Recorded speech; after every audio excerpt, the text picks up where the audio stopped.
আজ মাছের মাথার কাটা চচ্চড়ি করলাম।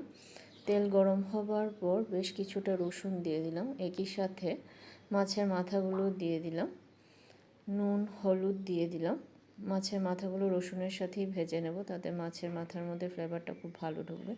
একটু ঢেকে দিলাম মাছের মাথাগুলো সেদ্ধ হবার জন্য। হয়ে এসেছে, মাছের মাথাগুলো ভালোভাবে ভাজা হয়ে গেছে। এখন ছোট করে কেটে রাখা পেঁয়াজ সেটা দিয়ে দিলাম, আস্ত কয়েকটা কাঁচা লঙ্কা, কাশ্মীরি লঙ্কাগুলো হলুদ নুন দিয়ে আবারও ভালো করে নেড়ে চেড়ে নিলাম। মশলাটাও ভাজা হয়ে যাবে, একটু ঢেকে দিলাম। পেঁয়াজটা নরম হয়ে এসেছে, ভালো করে নেড়ে চেড়ে নিলাম।